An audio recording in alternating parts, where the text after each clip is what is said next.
Hi, boys and girls. Welcome back to Mr. Herring's fifth grade social studies class. Glad to have you. Today we are going to be discussing our first lesson in Unit 6, the Civil War, and today it's called Sectionalism. Um, Following the events of Western expansion and Industrial Revolution, our country begins to divide into little pieces we call sections. We had some of them in the 13 colonies. And now we're going to have them once again in sectionalism. Now we had North and South before, but now we're going to add that third piece. We get the West now.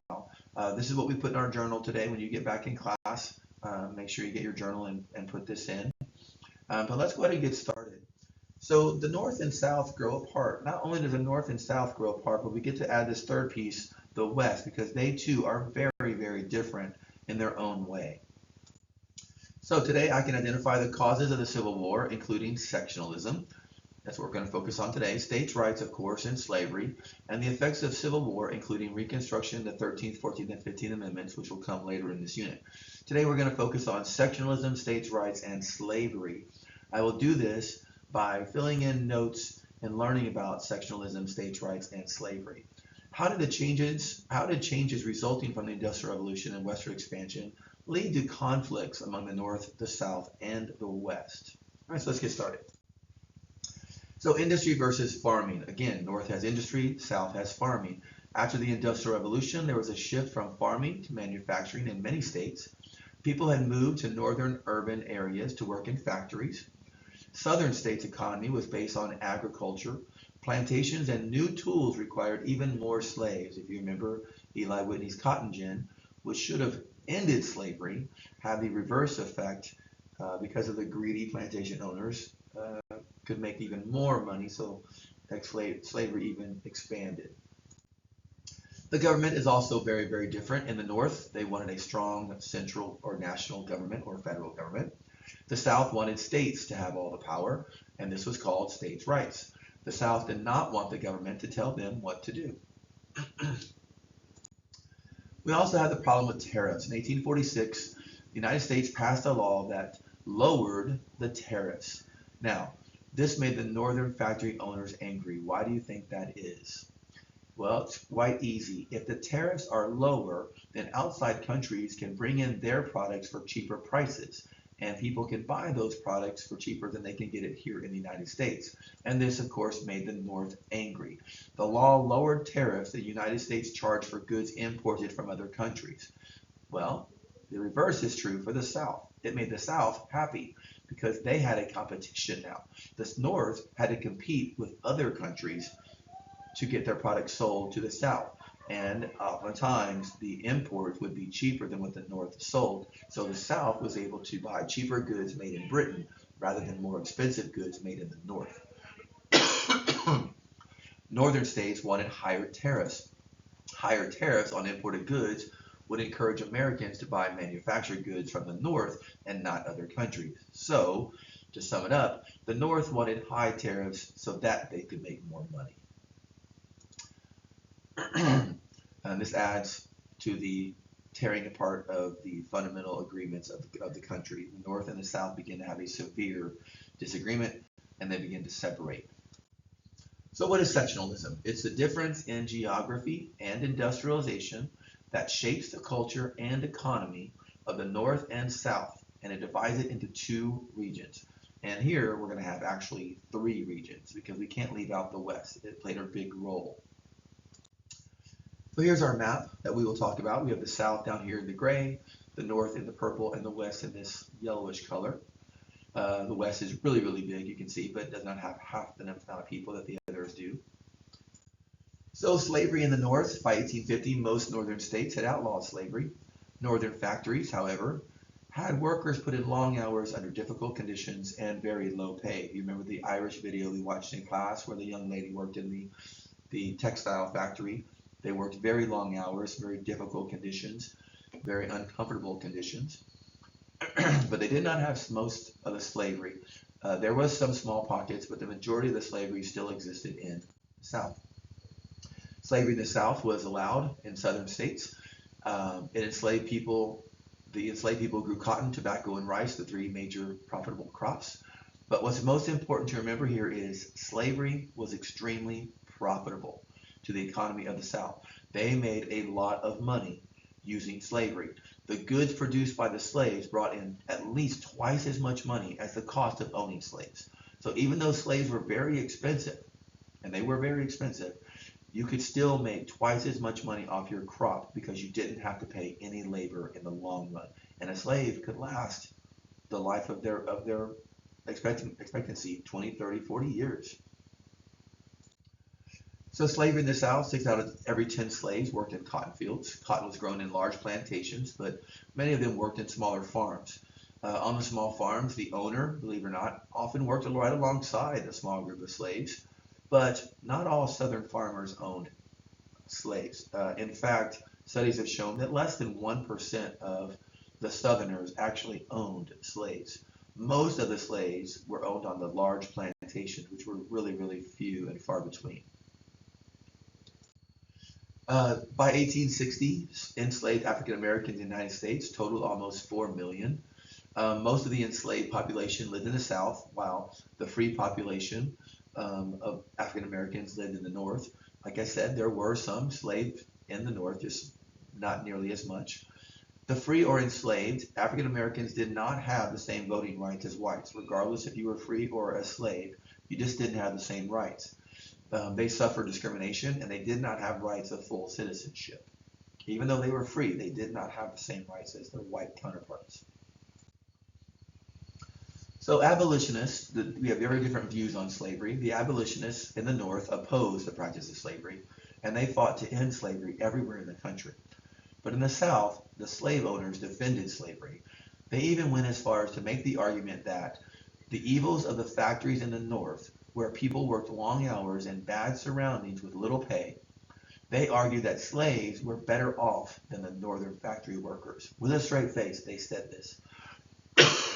They said that if you were a slave with no freedom, you still had it better than a person working in a textile mill for 14 hours a day and making little pay. Not sure that was a good idea. So let's ask some questions here. So what are the differences in geography and industrialization that shaped the culture and economy of the North and South and divided the two regions? What was that called? Yes, if you said sectionalism, you are correct. Definitely sectionalism. All right. As a result of the Industrial Revolution, many people moved to northern urban areas to do what? They moved to the city to do what? Or urban means city. So they moved to northern urban areas to do what? Yes, if you said work in factories, you are correct. Good job.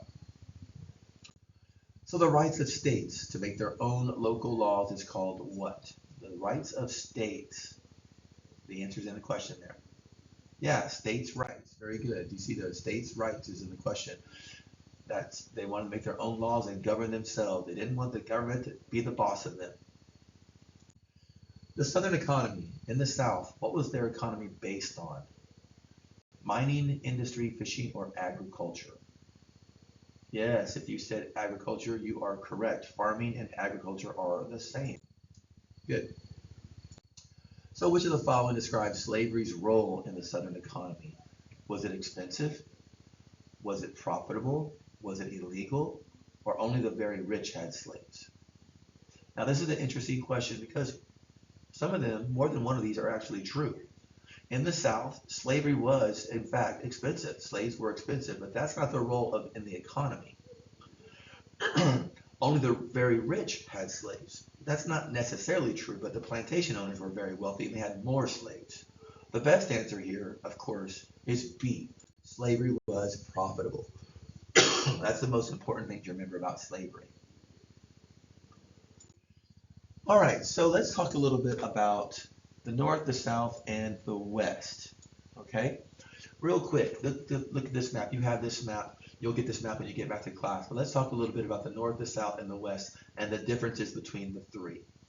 Out in the West, sectionalism, the loyalty to a section or part of the country rather than the whole country.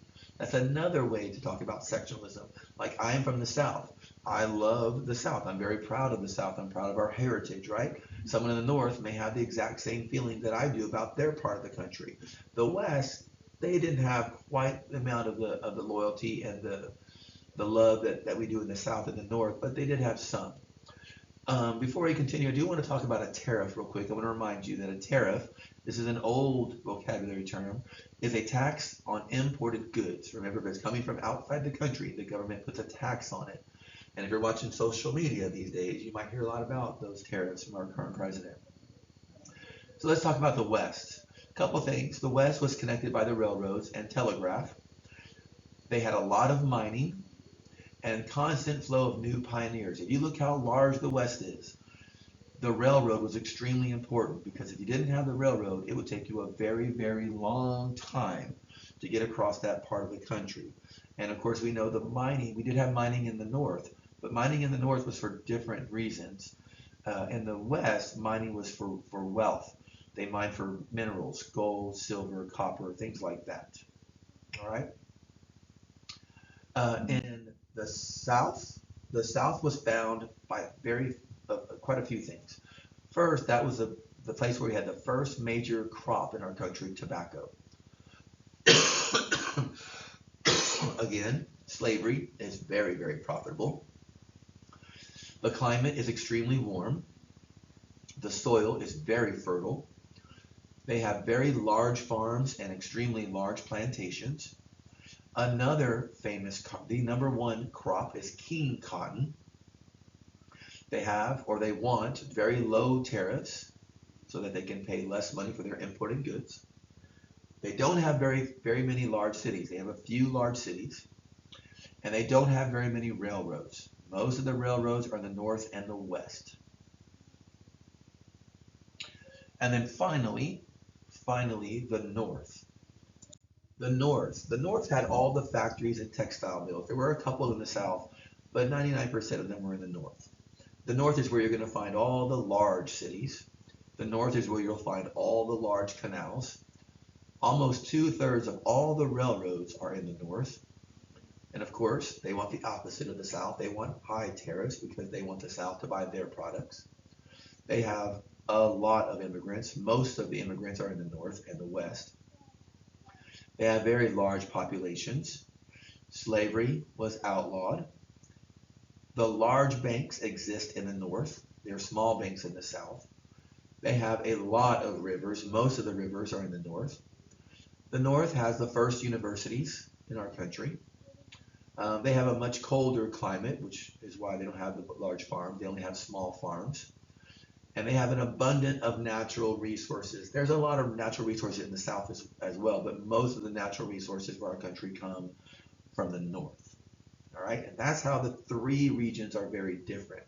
In class, you'll get a map for this with all this information. You'll be able to put it in your journal. If you have any questions, go ahead and you can write them down. Come prepared to ask questions and participate in the discussion tomorrow. But I hope you guys have a wonderful day, and we will see you when you get back. Bye now.